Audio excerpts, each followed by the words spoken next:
বিসমিল্লাহির রহমানির রহিম। আজকে চলে আসলাম বাসায়। তো এসে দেখলাম যে এই বড় বড় টাকি মাছগুলো নিয়ে এসেছে। এগুলোকে আমি যেভাবে রান্না বাড়াটা করব আর কি আপনাদের সাথে তাই শেয়ার করছি।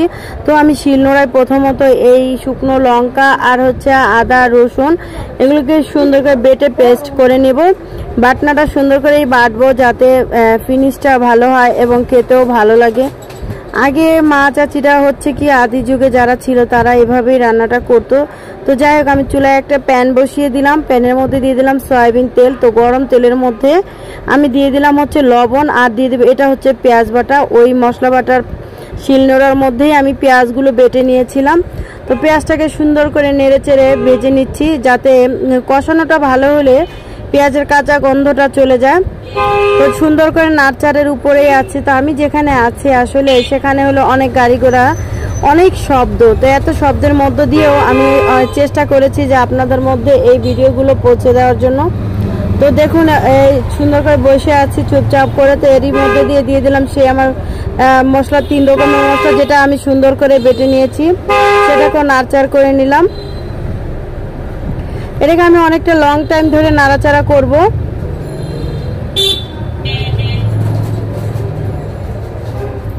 এত গাড়ির শব্দ কি আর বলবো। তো যাই হোক, পরিমাণ মতো একটু হলুদ দিয়ে দিলাম। হলুদের গুঁড়োটা বেশি হলে হয় কি তরকারিটা খাওয়া যায় না, গন্ধ গন্ধ লাগে। এর মধ্যে দিয়ে দিলাম একটু জিরার ফাঁকি। সবগুলো উপকরণ একসাথে করে সুন্দর করে নাড়ছি অনেকটা টাইম ধরে। এগুলো নেড়ে চেড়ে নিতে হবে। মাছটা হয়েছে কি আমি যে বড় বড় টাকি মাছগুলো দেখেছিলেন ওগুলোকে ছোট ছোট করে কাটিং করে ওটাকে আমি কষা কষা করে রান্নাটা করব, হালকা ঝোল।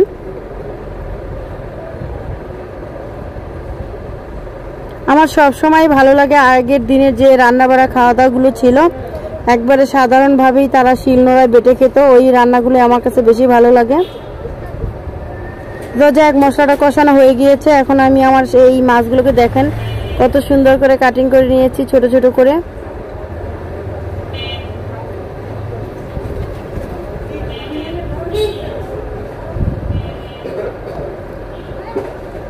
এই যে এরকম তেলের উপরে মশলাটা চলে আসলে আমি আমার মাছগুলো ছেড়ে দেব।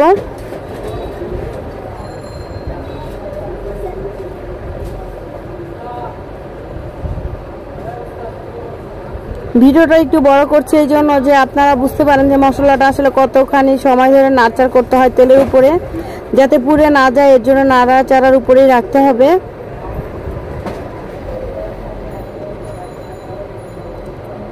ক্যামেরাটা হয় কি অনেক সময় নিজে নিজে ভিডিও করা হয়, রান্না বাড়া করা হয়, এর জন্য ক্যামেরাটাতে যে ফুলফিললি ভাবে কখনো আসলো কিনা আমি খেয়াল করতে পারি না বা বুঝাতে পারি না।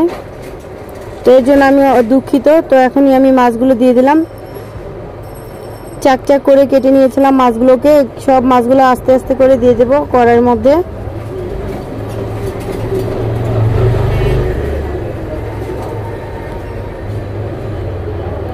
সব মাছগুলো একসাথে দিয়ে কষিয়ে নিচ্ছি।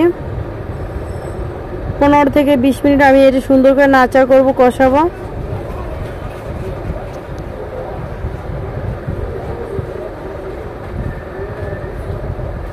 প্রতিটা কাজই আসলে অনেক কষ্টকর এবং চ্যালেঞ্জিং এর।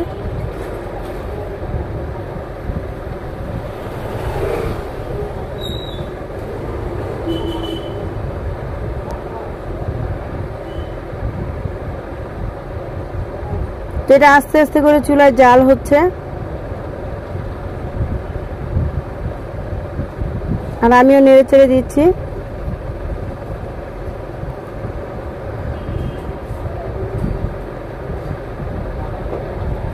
বুঝে নাড়াচাড়া দিলে মাছও ভেঙে যায় না। তো আর না বুঝে দেখা যায় উল্টাপাল্টা কুচুনের আগা দিয়ে গুঁতো টুতা দিলে মাছগুলো দেখা যায় ভেঙে গুঁড়ো গুঁড়ো হয়ে যাবে। আর জীবিত মাছ যেহেতু, জ্যান্ত মাছগুলো হয় কি একটু ভাঙে কম, শক্ত থাকে শরীরটা।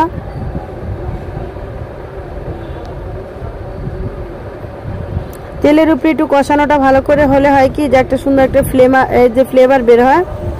আপনাদের সাথে ইদানিং অনেক বিষয় শেয়ার করা হয় না। আমি অনেক দিন ধরে অসুস্থ, আমার জন্য সবাই দোয়া করবেন যাতে আমি আপনাদের সুস্থ কামনা করি এবং আপনারাও আমার সুস্থ কামনা করবেন।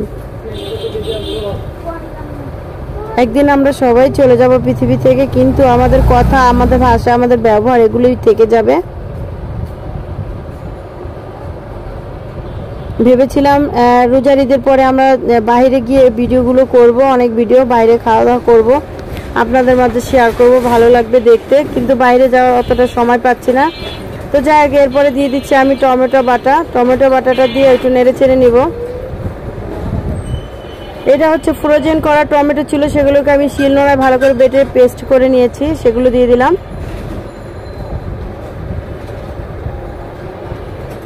আমি অবশ্য ভিডিওটা তেমন একটা টেনে টেনে করিনি, আস্তে আস্তে করে পুরো ভিডিওটাই আপনাদের মাঝে শেয়ার করার চেষ্টা করেছি।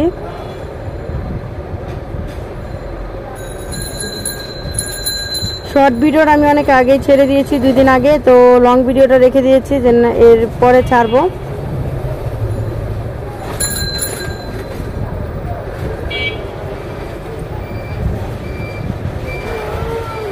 এখন আমি একটু ঢেকে দিব, এই অবস্থায় ঢেকে দিব 15 মিনিটের জন্য। ফিরে আসলাম 15 মিনিট পর। তো 15 মিনিট পরে এসে দেখলাম আমার তরকারির কালারটা এরকম হয়েছে, কষা কষা হয়ে গিয়েছে। এখন আমি এটাতে ঝোল দিয়ে দিব।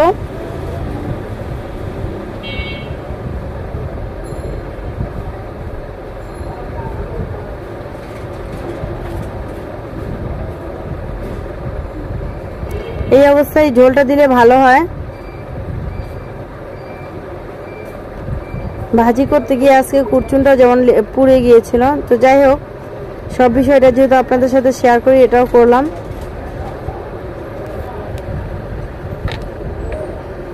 এরকম গা মাখা ঝোল দিয়ে এটাকে আমি ঢেকে দেব। তো যাই হোক, এই যে আমার রান্নাটা এরই মধ্যে এরকম হয়েছে ঘন ঘন। তো আপনারা এইরকম সুন্দর একটা রান্না খেতে চাইলে অবশ্যই আমার ভিডিওটাকে ফলো করবেন এবং লাইক কমেন্ট শেয়ার করবেন। যারা আমার ফেসবুক পেজ থেকে দেখছেন তারাও ফলো দিয়ে দিবেন। আসসালামু আলাইকুম।